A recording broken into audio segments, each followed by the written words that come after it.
ایران کے نئے supreme leader کا انتخاب کر لیا گیا۔ ایرانی میڈیا کے مطابق نئے سپریم لیڈر کے نام کا اعلان سیکریٹریٹ کے سربراہ حسینی بوہشری کریں گے۔ رکن مجلس خبرگان کے مطابق آئین کے تحت کسی رکن کو اپنا فیصلہ تبدیل کرنے کا حق نہیں۔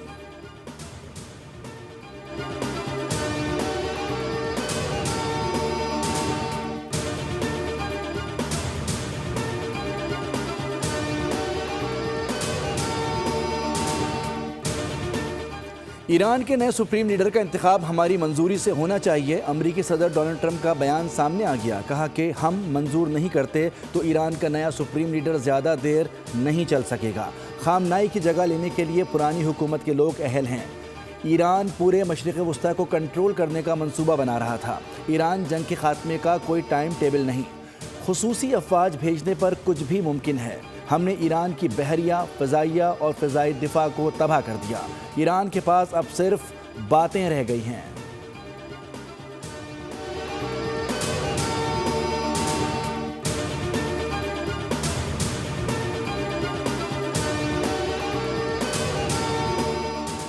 ایران کی قیادت امریکی اور اسرائیل کے خلاف جنگ میں متحد ہے۔ امریکہ اور اسرائیل کے خلاف جنگ میں ایرانی رہنماؤں میں کوئی تقسیم نہیں۔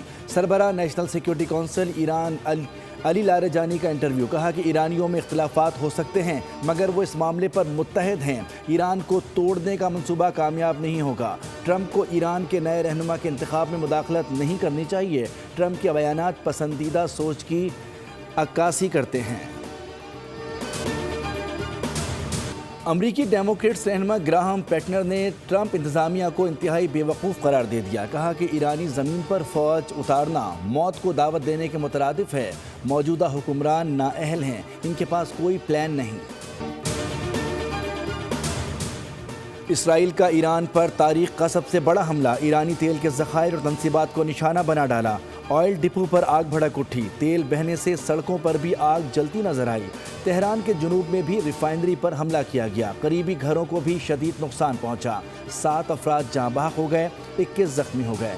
اب تک کے حملوں میں 1400 سے زائد ایرانی شہری شہید ہو چکے۔ یونیسیف کے مطابق اسرائیلی اور امریکی حملوں میں 20 اسکول اور 10 اسپتال شامل ہیں۔ مرنے والوں میں 30% بچے ہیں۔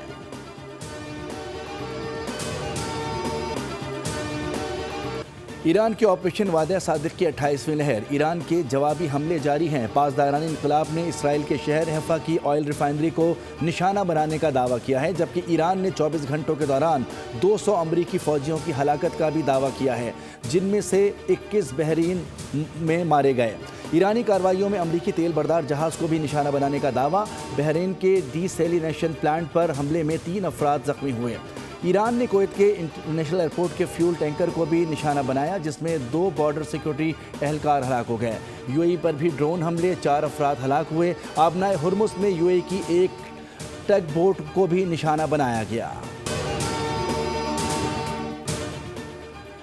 لبنان پر اسرائیلی حملے، شہادتوں میں خوفناک حد تک اضافہ، بچوں سمیت سینکڑوں افراد جان سے گئے۔ وزارت صحت لبنان کے مطابق اسرائیلی حملوں سے کم از کم 398 افراد جاں بحق ہو گئے۔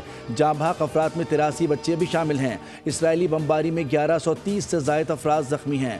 لبنانی تنظیم حزب اللہ کا بھی اسرائیلی جارحیت کا منہ توڑ جواب، درجنوں راکٹوں سے حملہ کر دیا۔ اسرائیلی شہر حیفا دھماکوں سے گونج اٹھا۔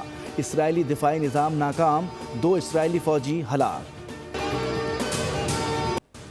کسی ہمسایہ ملک سے تنازع نہیں، ہمارے حملے روکنے کے اعلان کو بھی غلط لیا گیا۔ ایرانی صدر مسعود پزشکیان کی تہران میں اسپتال کے دورے کے دوران گفتگو، زخمیوں کی عیادت کی۔ بولے سب سے اچھے تعلقات چاہتے ہیں، لیکن اگر ہم پر حملہ کیا گیا تو بھرپور جواب دینے کا حق رکھتے ہیں۔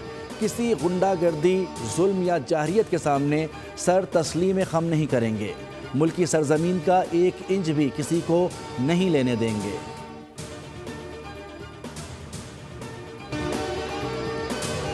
ایران میں جنگی ماحول کے دوران بچوں کا سیکیورٹی اہلکار کو سلام۔ ننھے بچے نے آرمی اہلکار کو سیلیوٹ کیا۔ ویڈیو سوشل میڈیا پر وائرل ہو گئی۔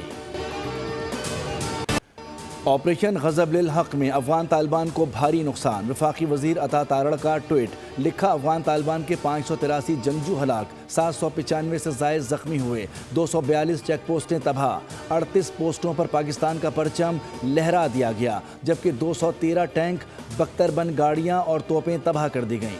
افغانستان میں 64 مقامات کو فضائی کارروائیوں میں نشانہ بنایا گیا۔ سیکیورٹی فورسز کی کارروائی، فتنہ الخوارج کی دراندازی کی کوشش ناکام، افغان سرحد چمن سیکٹر پر کارروائی میں ایک خارجی ہلاک، دیگر زخمی حالت میں فرار۔ کے پی میں بھی سیکیورٹی فورسز کا ایکشن، مختلف کارروائیوں میں 13 خوارج جہنم واصل۔ آئی ایس پی آر کے مطابق 6 اور 7 مارچ کو کارروائیاں کی گئیں۔ بنوں میں 3 خوارج، خیبر اور جنوبی وزیرستان میں 5 خارجیوں کا قلع قمع کیا گیا۔ صدر، وزیر اعظم اور وزیر داخلہ کا سیکیورٹی فورسز کو خراج تحسین۔ T20 ورلڈ کپ فائنل کا مارکا بھارت نے جیت لیا، نیوزی لینڈ کو 96 رن سے شکست دے دی۔ بھارتی بلے باز سنجو سیمسن 89 رنز کے ساتھ نمایاں رہے، ایشان کشن 54، ابھیشیک شرما نے 52 رنز بنائے۔ نیوزی لینڈ کے 8 بلے باز ڈبل فگر میں بھی داخل نہ ہو سکے۔ سابق انگلش کپتان ناصر حسین نے بھارت کی 2 نمبری کا پردہ چاک کر دیا۔ ایک ٹی وی پروگرام میں دعویٰ کیا کہ میزبان ہونے کا فائدہ اٹھاتے ہوئے بھارت نے پچ کو اپنے موافق بنایا۔ ایسا کر کے بھارت نے کھیل کی روح مجروح کی۔ ورلڈ کپ بھارت میں نہیں، سری لنکا میں ہونا چاہیے تھا۔ عالمی سطح پر بڑھتی کشیدگی کے پیش نظر وزیر اعظم کی زیر صدارت ملکی معیشت کے استحکام سے متعلق اجلاس میں بتایا گیا کہ موجودہ علاقائی صورتحال سے توانائی کی فراہمی اور عالمی منڈیوں میں قیمتوں پر اثر پڑ سکتا ہے، جس کے پیش نظر حکومت پیشگی اقدامات کر رہی ہے۔ وزیر اعظم نے ہدایت کی کہ قومی معیشت کو مستحکم رکھنے اور عوام کو ریلیف دینے کے لیے بروقت فیصلے کیے جائیں گے۔ سرکاری سطح پر سادگی اور کفایت شعاری کو یقینی بنایا جائے۔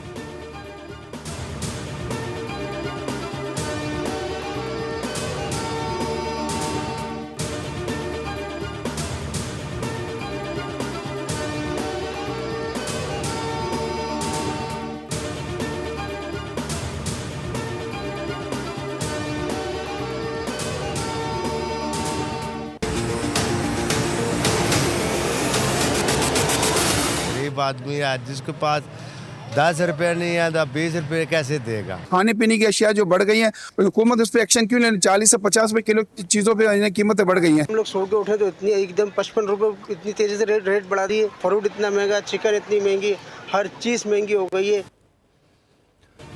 حکومت کی جانب سے پیٹرول کی قیمت بڑھانے کے اثرات سامنے آنے لگے، اشیاء ضروریہ مہنگی ہونے شروع۔ ڈیری فارمرز کا فی لیٹر دودھ کے نرخ 320 روپے کرنے کا مطالبہ، ٹرانسپورٹرز نے بھی منمانی شروع کر دی، شہری اضافی کرایہ دینے پر مجبور، کہتے ہیں جنگ ایران اور اسرائیل کی ہے، مارے پاکستانی عوام جا رہے ہیں، عید سر پر ہے، شاپنگ کریں یا پیٹرول خریدیں۔ سبسکرائب کریں اور بیل دبائیں تاکہ کوئی خبر رہ نہ جائے۔